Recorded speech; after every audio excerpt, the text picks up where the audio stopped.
মধ্য ভাৰতীয় আৰ্য ভাষাৰ স্তৰসমূহ কি কি? প্ৰতিটো স্তৰৰ বিষয়ে পৰিচয়মূলক টোকা লিখক। উত্তৰ: ভাৰতীয় আৰ্য ভাষাৰ বিৱৰ্তনৰ দ্বিতীয় স্তৰটোক মধ্য ভাৰতীয় আৰ্য ভাষা আখ্যা দিয়া হৈছে। এই স্তৰক প্ৰাকৃত ভাষাৰ স্তৰ বুলিও কোৱা হয়। বৈদিক কথ্যৰূপৰ পৰা এফালে সংস্কৃত আৰু আনফালে স্বাভাৱিক পৰিৱৰ্তনৰ মাজেৰে সৃষ্টি হ'ল প্ৰাকৃত ভাষা। প্ৰাকৃত শব্দটিৰ সৰ্বপ্ৰথম উল্লেখ পোৱা যায় খ্ৰীষ্টীয় ২য় শতিকাৰ ভাৰতৰ নাট্যশাস্ত্ৰত।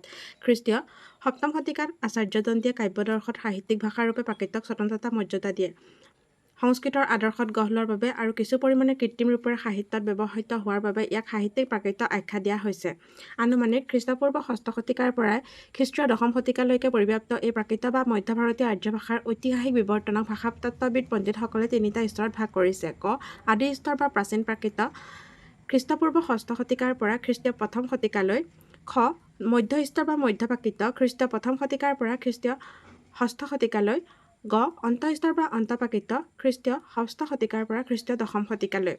মধ্য এছিয়াত প্ৰাপ্ত খৰস্থী ধৰ্মপদ বা খোটানী ধৰ্মপদ খ্ৰীষ্টপূৰ্ব ১০০ পৰা খ্ৰীষ্টীয় ১০০লৈ আৰু ন্যায় প্ৰাকৃত খ্ৰীষ্টীয় ৩য় শতিকাৰ উদ্ধাৰে ভাৰতীয় আৰ্য ভাষাৰ ইতিহাসত এটা দুমোজাৰ স্তৰ ভুমুকি মাৰে। ভাষাতত্ত্ববিদসকলে এই স্তৰক ক্ৰান্তি স্তৰ বুলি আখ্যা দিয়ে।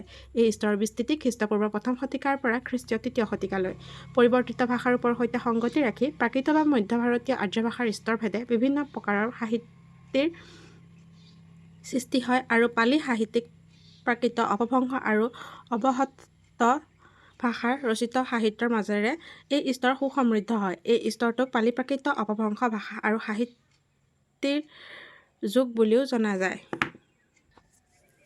আদি স্তৰৰ প্ৰাকৃতৰ নিদৰ্শন: খ্ৰীষ্টপূৰ্ব ৬ষ্ঠ শতিকাৰ পৰা খ্ৰীষ্টীয় ১ম শতিকাৰ সময়ছোৱাক আদি প্ৰাকৃতৰ স্তৰ বোলা হয়। এই স্তৰ ভাষাৰ নিদৰ্শন অশোকৰ অনুশাসনসমূহত, মধ্য ভাৰতৰ যোগীমৰা গুহাৰ শিলালিপি, উৰিষ্যাৰ হাথীগুম্ফাত, কলিংগ ৰাজ খাৰৱেলাৰ দ্বাৰা খোদিত শিলালিপি, গোৱালিয়ৰৰ বেজনগৰৰ গৰুড় হস্তশিল্প, বৌদ্ধ হীনযান সম্প্ৰদায়ৰ পালি সাহিত্য আৰু মহাযান সম্প্ৰদায়ৰ মিশ্ৰ প্ৰাকৃত বা বৌদ্ধ সংস্কৃত আদিৰ মাজত পোৱা গৈছে। ক্ৰান্তি স্তৰ বা প্ৰাকৃতৰ নিদৰ্শন: খ্ৰীষ্টপূৰ্ব ১ম শতিকাৰ পৰা খ্ৰীষ্টীয় ৩য় শতিকা।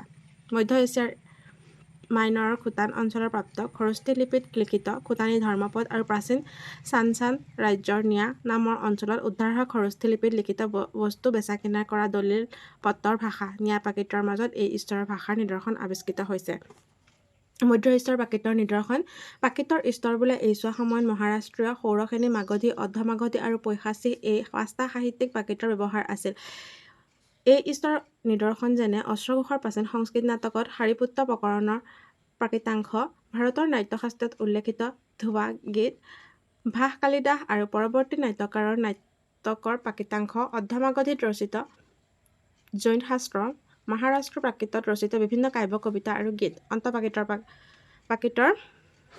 অন্ত স্তৰৰ প্ৰাকৃতৰ নিদৰ্শন: অপভ্ৰংশ আৰু তাৰ অন্তিম ৰূপ অৱহট্ট এই স্তৰৰ ভাষা। আব্দুৰ ৰহমানৰ সন্দেহহাৰক, বিদ্যাপতিৰ কীৰ্তিলতা আৰু কীৰ্তিপতাকা কাব্য অপভ্ৰংশ তথা অৱহট্ট সাহিত্যৰ প্ৰকৃষ্ট উদাহৰণ। জৈনসকলৰ পৃষ্ঠপোষকতাত সৃষ্ট অপভ্ৰংশ সাহিত্যৰ মাজত জৈন শিৱনাথ আৰু বৌদ্ধ সহজানী ব্ৰজযানীসকলে অৱহট্টত ৰচনা কৰা ধৰ্মীয় গীত-মাত আৰু ধৰ্মবহিৰ্ভূত সাহিত্যৰ মাজতো এই ভাষাৰ নিদৰ্শন পোৱা যায়। প্ৰাকৃত ভাষাৰ আদি স্তৰৰ নিদৰ্শনৰ মাজত কিছুমান আঞ্চলিক ভেদ আৰু সেই অনুসাৰে সুকীয়া ভাষিক বৈশিষ্ট্য ফুটি উঠা পৰিলক্ষিত হয়। অশোকৰ অনুশাসনসমূহত তাৰ সুন্দৰ নিদৰ্শন ৰক্ষিত হৈছে। পালি ভাষাক প্ৰাকৃতৰ স্তৰৰ প্ৰথম সাহিত্যিক নিদৰ্শন পোৱা হৈছে।